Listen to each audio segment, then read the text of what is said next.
स्वागत है दोस्तों आप सभी का आपके अपने इस YouTube चैनल विधिटेरिया में। दोस्तों मैं हूं एडवोकेट मंजित त्रिपाठी और आज के इस वीडियो में हम लोग बात करेंगे राइट ऑफ की। राइट ऑफ यानी कि लोन अकाउंट आपका राइट ऑफ हो गया है। जितने भी अनसिक्योर्ड लोन होते हैं जिनमें किसी प्रकार से कोई भी सिक्योरिटी नहीं दी जाती है, अमूमन राइट ऑफ उन्हीं लोन्स का होता है। लेकिन राइट ऑफ को लेकर के भी बहुत सारे लोगों के मन में कन्फ्यूज़न होता है, भ्रम होता है। कुछ लोग राइट ऑफ को ये समझते हैं कि अकाउंट राइट ऑफ हो गया है तो हमारा लोन माफ़ हो गया है। बहुत सारे ऐसे यूट्यूबर हैं भी जो कि जानकारी कम रखते हैं, लेकिन अब वीडियो किसी का देखा उठा करके उस पर बना दिया। अब इसमें जो व्यूअर हैं जो इस चीज़ को फेस कर रहे हैं वो कंफ्यूज हो जाते हैं। उनके मन में तो एक चीज़ें डाल दी जाती हैं कि राइट ऑफ हो गया है लोन, अब कोई दिक्कत परेशानी नहीं है। तो लोग हमसे पूछते हैं कि सर क्या राइट ऑफ के बाद भी बैंक केस कर सकता है? तो बिल्कुल कर सकता है। इसमें केस करने से और राइट ऑफ होने से क्या रिलेशन है? तो आज की इस वीडियो में हम लोग इस बात को डिटेल से जानेंगे, समझेंगे। सुप्रीम कोर्ट्स के कुछ रूलिंग्स हैं उनको भी हम लोग डिस्कस करेंगे और इसमें क्या प्रोसीजर होता है, कैसे कैसे काम होता है, इन सारी बातों को हम डिटेल से समझाने की कोशिश करेंगे। आप वीडियो देखेंगे आपको सारी बातें स्टेप बाय स्टेप समझ में आएंगी। राइट ऑफ का जो शाब्दिक अर्थ होता है वह होता है खाता बही में से उस खाते को मिटा दिया जाना, यानी मिटा देना, उसे हटा देना, इरेज कर देना खाता बही में से। लेकिन इतना जान लीजिए अगर राइट ऑफ हो गया है तो ये आपके लिए बहुत डेंजरस भी है। ये हम आपको वीडियो के लास्ट में बताएंगे कि ये डेंजरस किसके लिए है और क्यों डेंजरस है।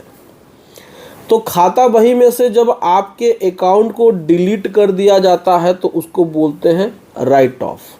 अमूमन ये एनपीए की बाद की प्रक्रिया है, लेकिन ये बैंकों का अकाउंटिंग सिस्टम है कि वो किस अकाउंट को राइट ऑफ करें, किस अकाउंट को वो न करें, ये उनका डिसीजन है। ये आपको वो नोटिस नहीं देते हैं कि हम आपके अकाउंट को राइट ऑफ कर देंगे, वो बस अपने मन से ही कर देते हैं। अब राइट ऑफ हो जाने के बाद बैंक केस कर सकता है कि नहीं, ये एक बहुत बड़ा और बहुत ही इम्पोर्टेंट प्रश्न है। देखिए, राइट ऑफ हो जाने के बाद बैंक का राइट ख़त्म नहीं होता है। आप लोग के मन में एक कन्फ्यूज़न ये होता है कि बैंक कुछ नहीं कर सकता है राइट ऑफ के बाद, तो ये गलत धारणा है। राइट ऑफ के बाद बैंक अपना रिकवरी जारी रख सकता है। वो रिकवरी किसी भी तरीके से हो सकता है।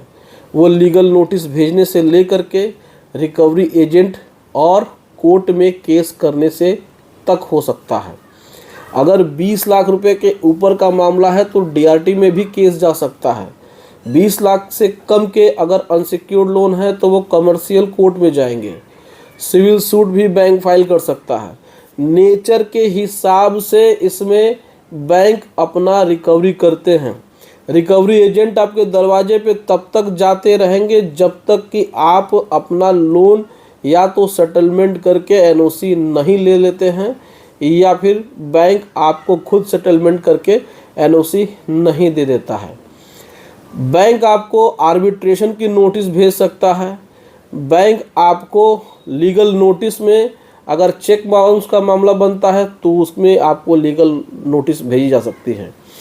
ये जो राइट ऑफ के बारे में हम आपको बता रहे हैं, इसमें आप ये मत समझिएगा कि हम बैंक की तरफ से कुछ बता रहे हैं। कानून की जानकारी रखना आपके लिए बहुत ज़्यादा ज़रूरी है, और वो भी तब जब आपने लोन लिया है और आपने डिफ़ॉल्ट कर दिया है, क्योंकि ऐसी जानकारियाँ, सटीक जानकारियाँ आपको कहीं और मिलेंगी नहीं। अगर आप किसी एडवोकेट के पास पर्सनली जाते हैं तो सबसे पहले आपको वहाँ पे अपना फ़ीस देना पड़ेगा। वो आपसे पेपर लेंगे, पेपर लेकर के वो समझेंगे और समझने के बाद फिर वो आपको बताएंगे। ऐसा नहीं कि आप किसी एडवोकेट साहब के पास गए और आपने उनको बताया और उन्होंने आपको सटीक जानकारी दे दी। तो जानकारी रखना ज़्यादा ज़रूरी है। हमारे देश में ये कहा जाता है कानून हमसे उम्मीद करता है कि हम कानून को जानें। हम इस बात से बेनिफिट नहीं ले सकते हैं कि हमने ये क्राइम कर दिया जिसके बारे में हमें जानकारी नहीं थी। मिस्टेक ऑफ फैक्ट माफ़ किया जा सकता है, लेकिन मिस्टेक ऑफ लॉ माफ़ नहीं किया जा सकता है। यानी तथ्य की जानकारी आपको नहीं थी, ठीक है, चलिए कोई बात नहीं, लेकिन कानून की जानकारी नहीं थी, ये आपसे उम्मीद भी नहीं की जा सकती है और आपको माफ़ भी नहीं किया जा सकता है। तो आप ये नहीं कह सकते हैं कि हम लोन डिफ़ॉल्ट कर दिए और हमें चेक बाउंस का केस क्या होता है, इस कानून में क्या होता है, इसकी कोई जानकारी नहीं है, तो ये आपसे उम्मीद भी नहीं की जा सकती है, इसको माफ़ भी नहीं किया जा सकता है। तो राइट ऑफ का मतलब कभी भी ऐसा नहीं होता है कि आपका लोन माफ़ हो गया है। राइट ऑफ के बाद बैंक का अधिकार बना रहता है, वो रिकवरी कर सकते ही है और करती भी है। अब इसमें सुप्रीम कोर्ट ने बहुत ही महत्वपूर्ण रूलिंग्स भी दी हुई है। 2 केस का नाम हम आपको बताएंगे। पहला है वर्ष 2010 में ICICI bank versus APS industries limited के मामले में सुप्रीम कोर्ट ने कहा था कि जो राइट ऑफ का मामला है वो बैंकों का अकाउंटिंग प्रक्रिया है। इसमें बैंक अपना रिकवरी का आधार नहीं खोता है, यानी कि उसके राइट्स बने रहते हैं। वो किसी भी तरीके से अपनी रिकवरी कर सकता है जो लीगल प्रोसीडिंग में आते हैं। चाहे वो रिकवरी एजेंट भेज सकता है, चाहे वो आर्बिट्रेशन करा सकता है, चाहे वो अगर नेचर में अगर चेक बाउंस का है तो चेक बाउंस भी कर सकता है, ECS बाउंस का है तो ECS बाउंस भी कर सकता है, अगर मामला DRT लेवल का बनता है तो भी हो सकता है। इसी मामले में दोबारा सुप्रीम कोर्ट ने एक नया रूलिंग दिया एक नए केस के मामले में। जो केस था state bank of India versus Radha Krishnan 2018 में। इसमें फिर सुप्रीम कोर्ट ने दोहराया कि राइट ऑफ बैंकों का आंतरिक मामला होता है, अकाउंटिंग की प्रक्रिया होती है, केवल वो अकाउंट्स को डिलीट करते हैं। वो अपने रिकवरी राइट को रिजर्व रखे रहते हैं जब तक कि जो कर्जदार है वो या तो मामले में कंप्रोमाइज़ न कर ले या फिर बैंक उनको आगे चल कर कंप्रोमाइज़ का ऑफ़र न दे दे, और जब तक बैंकों की तरफ से उन्हें NOC न दे दिया जाए या फिर बैंकों की तरफ से उस अकाउंट को 0-0 न कर दिया जाए, तब तक बैंक के राइट्स बने रह सकते हैं। तो आप लोग का जो कन्फ्यूज़न है कि लोन राइट ऑफ हो जाता है, बैंक कुछ नहीं कर पाता है, तो इसमें आप लोग की कोई गलती नहीं है। कुछ लोग ऐसे हैं कि जिनको जानकारी कम है, वो कुछ वीडियोस देखते हैं, उस वीडियोस को कॉपी करते हैं और उसके बाद अपने चैनल पे डाल देते हैं। डीप में नहीं जाते हैं क्योंकि वो या तो लॉयर नहीं होते हैं या फिर वो सिर्फ ऊपरी चीज़ें बता करके आपको भ्रमित करते हैं। तो आपको भ्रमित नहीं होना है आज के बाद से। तो उम्मीद करते हैं दोस्तों वीडियो पसंद आई होगी। वीडियो अच्छी लगी हो तो वीडियो को लाइक और शेयर जरूर करिएगा।